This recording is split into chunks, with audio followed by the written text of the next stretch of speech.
Growing up, my house was never really a home. From the outside, it looked like a perfectly normal little suburban place, the kind of house people drive by and imagine a happy family living inside.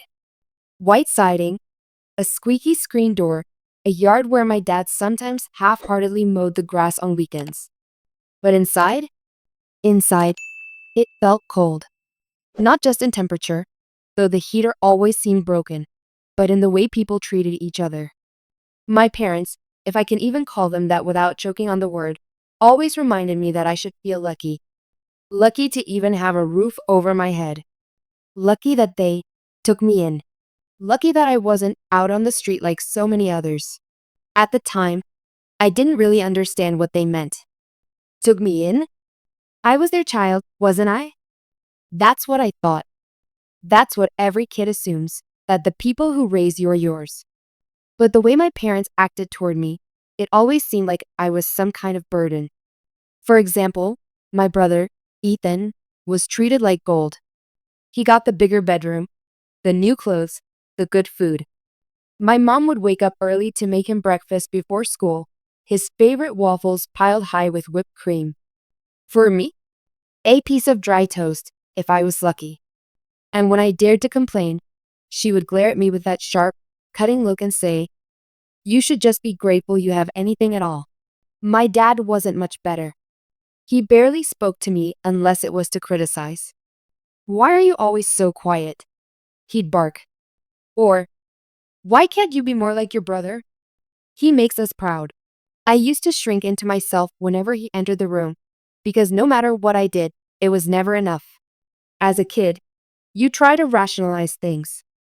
Maybe I thought Ethan was just the favorite because he was older, or because he was better at sports. I told myself over and over that maybe if I worked harder, maybe if I got better grades, maybe if I tried to be more like him, they'd finally look at me with something other than disappointment. But no matter what I did, it was like I was invisible. Worse than invisible, I was tolerated. And every night, as I lay in my small bed in the drafty room that smelled faintly of mold, I wondered why. Why didn't they love me the same? What was wrong with me? One memory stands out more than the rest. I was 8 years old, and it was Ethan's birthday. He got this big shiny bike, bright red with streamers on the handlebars.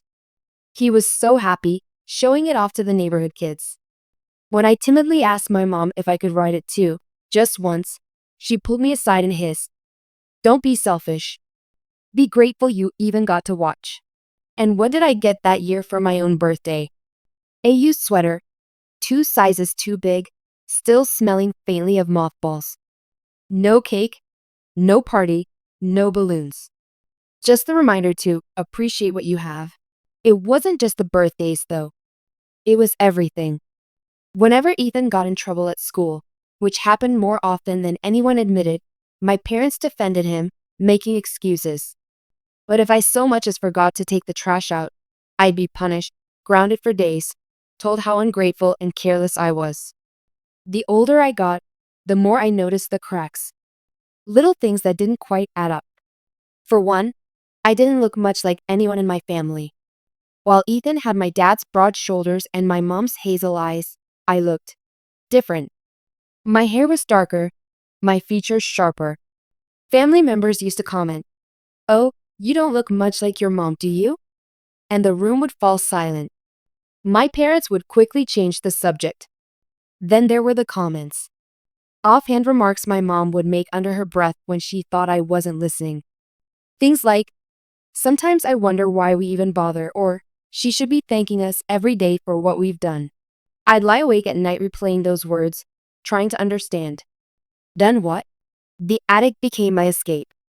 It wasn't anything special, dusty boxes, old furniture, forgotten holiday decorations, but it was quiet. It was the only place in the house where no one came looking for me.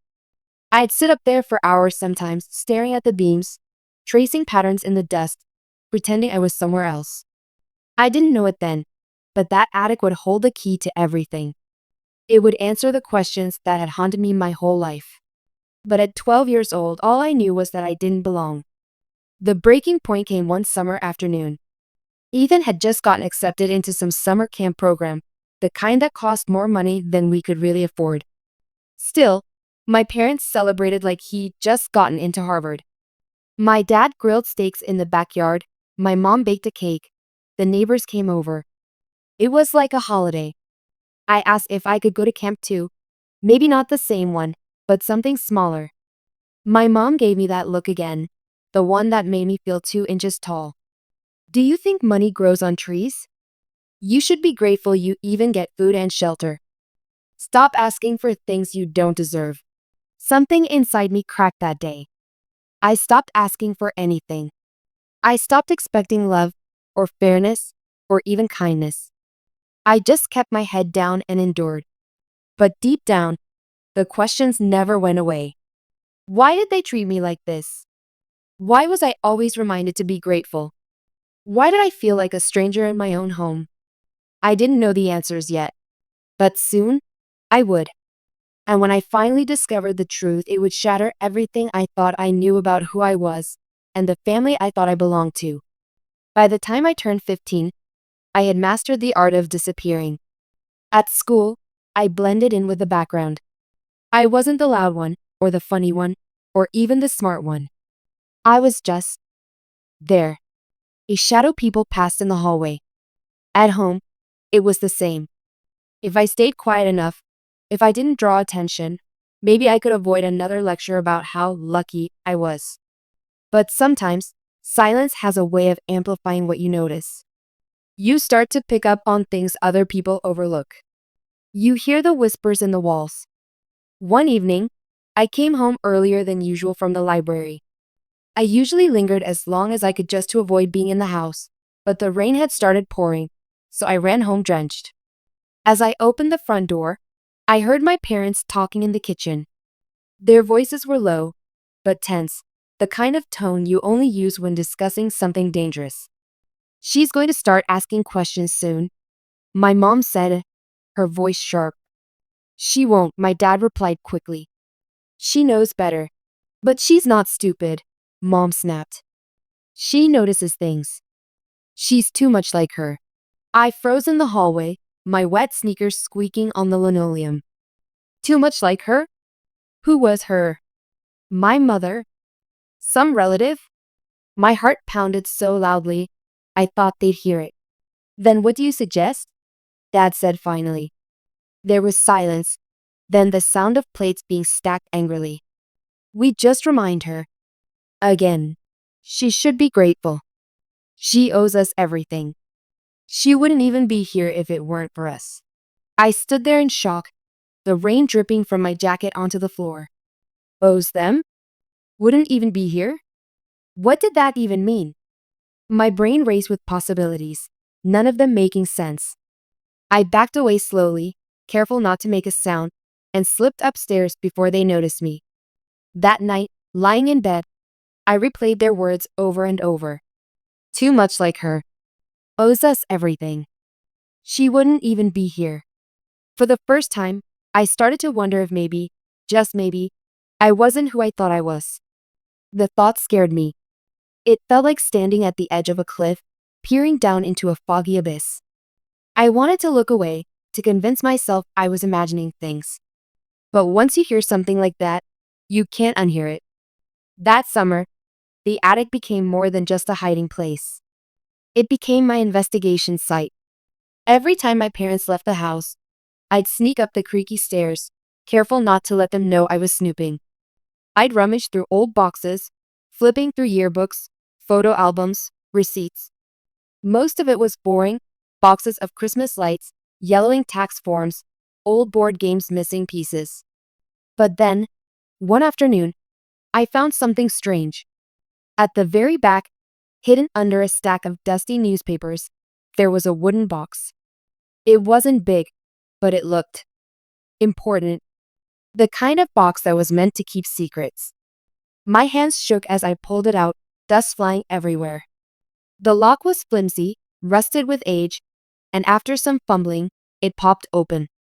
Inside were letters. Dozens of them. Neatly tied together with a faded ribbon. My heart skipped a beat. Who keeps letters hidden in the attic? I picked one at random. The paper was worn, the ink faded, but the words were still legible. Dear Lily, it began. Lily, my mom's name. The handwriting was delicate, almost beautiful. It didn't look like my dad's scrawling, and it definitely wasn't my mom's. I read further, my eyes widening with every sentence. The writer spoke of love, of regret, of a child who deserved a better life. My hands trembled as I read on. The letter wasn't just to my mom. It was about me. I didn't finish it. I couldn't. My chest tightened. My throat felt like it was closing. I stuffed the letter back into the box, shoved the whole thing into its hiding place, and slammed the attic door shut behind me. For days, I couldn't think about anything else. At school, the words replayed in my head. A child who deserved a better life. At home, every glance from my parents felt heavier, charged with a secret I wasn't supposed to know. Finally, one night, I decided I couldn't avoid it anymore. When everyone was asleep, I crept back into the attic with a flashlight. I sat cross-legged on the floor, the box in front of me, and forced myself to read. The letters were all from the same person. A woman. Her name was never fully written, just signed with an initial, M. But the story was clear enough. She had given birth to a baby she couldn't keep. A baby who had been taken in by someone else. With each letter, the truth sank deeper into me. I wasn't their child. I was hers. The letter spoke of pain and longing. Not a day goes by that I don't think of you. I hope she grows up happy. Please tell her someday. Tears blurred my vision. My hands shook so badly I could barely hold the paper. All those years of being told I should be grateful, of being treated like an outsider. It all made sense now. I was an outsider.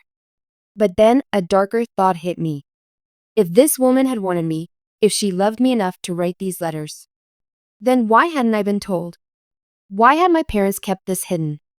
Why had they made me feel unwanted, instead of explaining the truth? Anger rose in my chest, hot and uncontrollable. They could have told me. They could have explained. Instead, they had spent my whole life making me feel like I was some kind of mistake. That night, I couldn't sleep.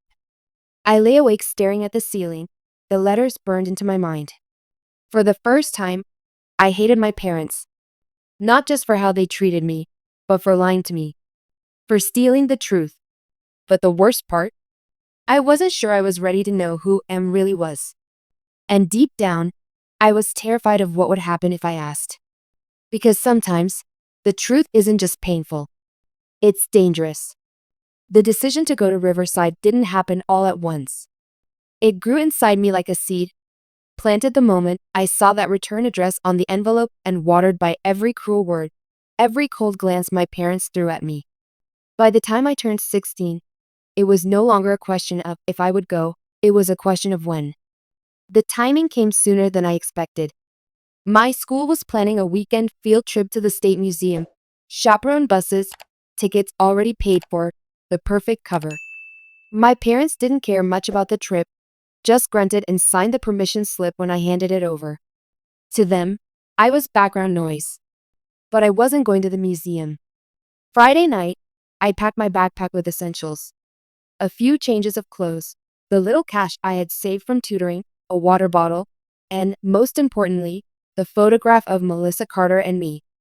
The letters were too risky to carry. If my parents discovered them missing, they'd know. But the photo was small enough to slip into my wallet, hidden but close to my heart.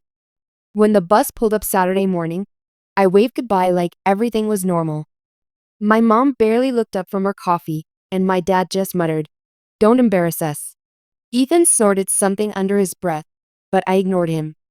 For once, their indifference worked in my favor. The museum bus stopped in the next city over. That's where I slipped away.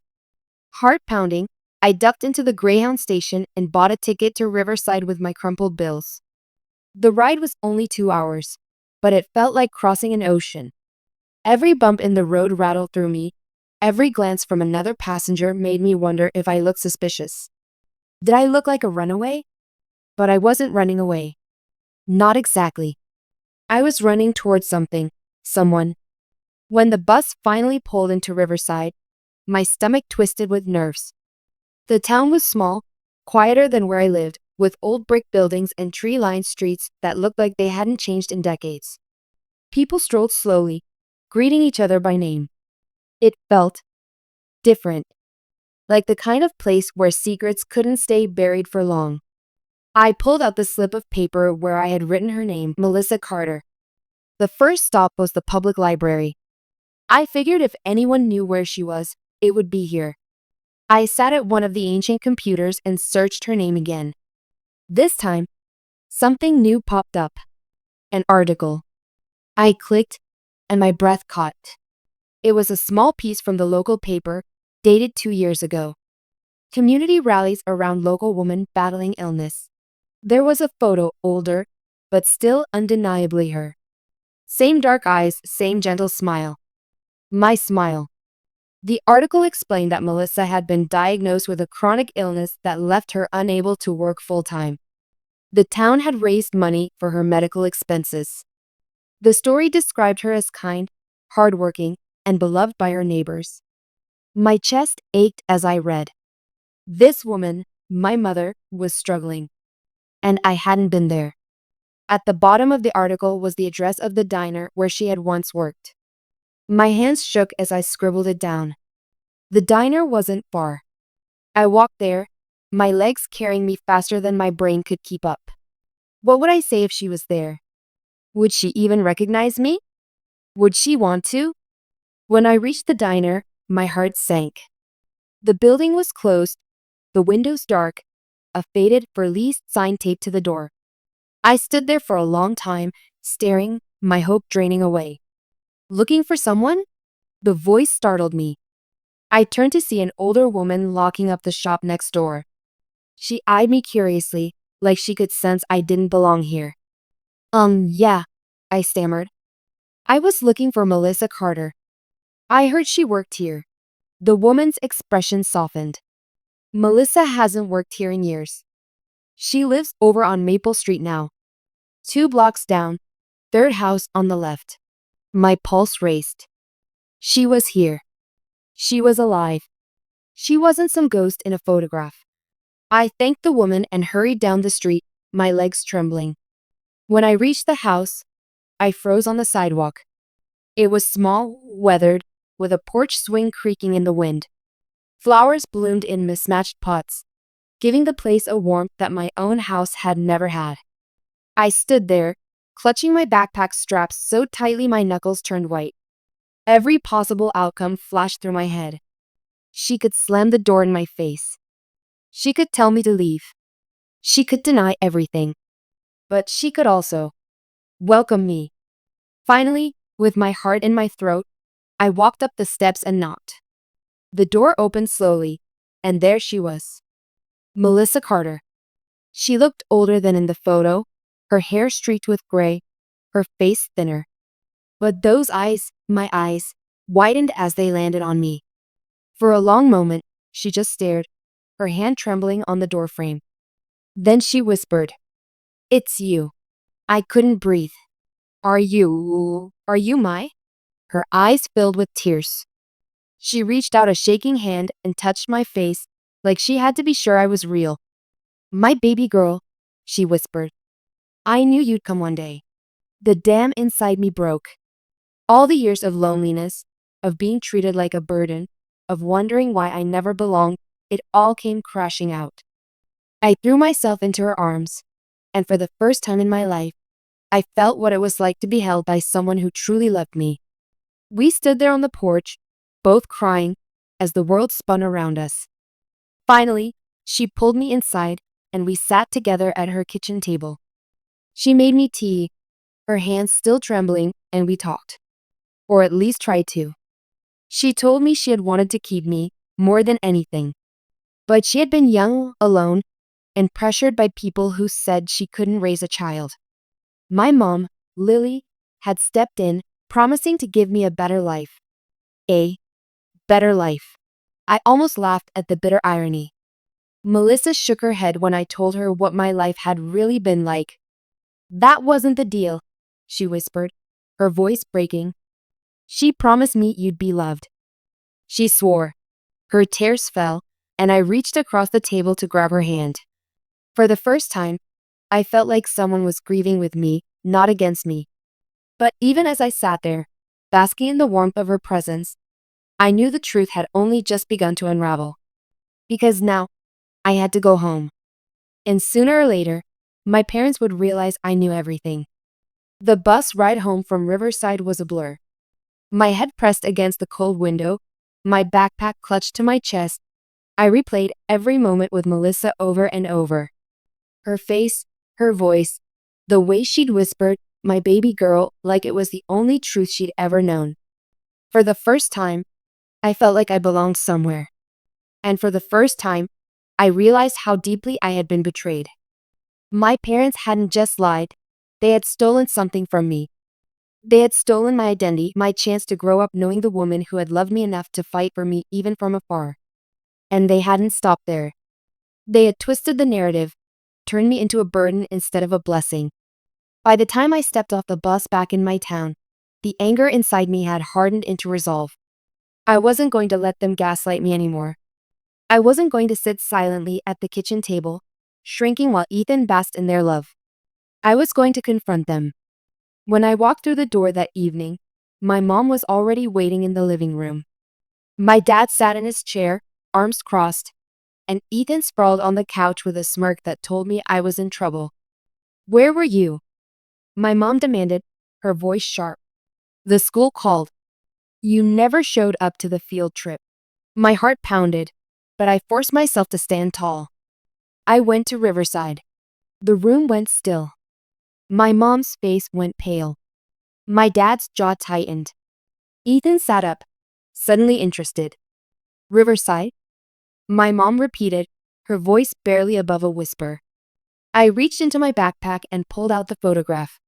I slammed it onto the coffee table. I met her. Melissa Carter. My real mother.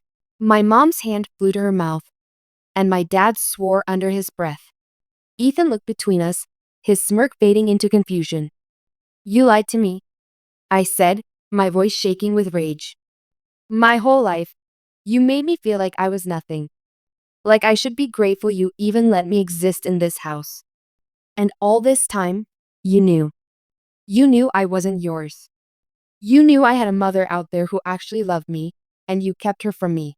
Tears filled my eyes, but I refused to back down. "Why? Why would you do that to me?" For a long moment, no one spoke. Then my mom let out a sob, her voice breaking.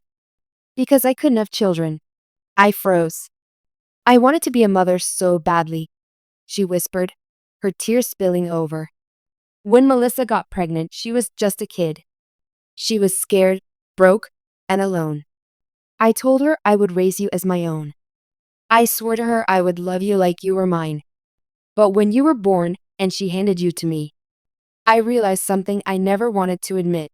Her voice cracked. "You weren't mine. No matter how hard I tried, I couldn't make myself feel it. And every time I looked at you, I saw her. I saw what I wasn't. So instead of loving you, I resented you. And I hated myself for it." I shook my head, my heart twisting. "That's not an excuse. You punished me for existing. You told me I should be grateful, like I was some stray dog you rescued. Do you know what that did to me?" My dad finally spoke, his voice cold. "We gave you a roof over your head. Food on the table. That's more than a lot of kids get. So yes, you should be grateful." I turned to him, my anger boiling over. Grateful? For what? For being treated like trash while Ethan got everything? For being lied to my whole life? For growing up thinking I was unlovable? You didn't do me a favor. You stole my childhood. Ethan shifted uncomfortably, for once not smirking. "Wait, are you saying she's not?" "Not your real sister," I snapped. "Not even their real daughter. Just the kid they took in and made feel like garbage because I wasn't good enough for them." Silence fell over the room. My mom sobbed quietly into her hands. My dad glared at me with that same hard expression, and Ethan looked like the ground had been ripped out from under him. Finally, I took a deep breath. I'm done. I'm not going to live in this house another day pretending we're a family. Because families don't do what you did to me. My mom looked up, panic in her eyes. Wait, where will you go? I thought of Melissa. Her small house, her tired but kind smile, the way she had held me like I was her whole world. Somewhere unwanted, I said firmly. I turned and walked upstairs. My hands shook as I packed my clothes, my books, the few things I could call mine. With every item I stuffed into the bag, I felt lighter, freer, stronger. When I came back down, my mom tried to grab my arm. Please, don't do this. I pulled away. You already did. Then I walked out the door, leaving their stunned faces behind. The first night at Melissa's house was the first night I ever felt at home. She made me dinner, nothing fancy, just spaghetti and garlic bread. But the way she asked me about my day, the way she looked at me when I spoke, made my chest ache. No one had ever cared like that before. Over the next weeks, we talked for hours. She told me about her past, about how young and scared she had been, about how she regretted letting Lily take me but thought it was the only way. I told her about my life, about the loneliness, about the attic and the letters. We cried together, but we also laughed in a way I never had with my so-called family. For the first time, I didn't feel like a stranger in my own life. I felt like a daughter. But the healing wasn't instant. Sometimes, late at night, I still heard my dad's voice in my head telling me to be grateful, or my mom's bitter words reminding me I was a problem. Sometimes I wondered if their lies would haunt me forever. But then I would remember Melissa's arms around me, her voice whispering, "My baby girl," and I knew I was no longer defined by their cruelty. I was defined by the truth. And the truth was this: I wasn't lucky just to have a roof over my head. I was lucky to have finally found the place and the person where I truly belonged.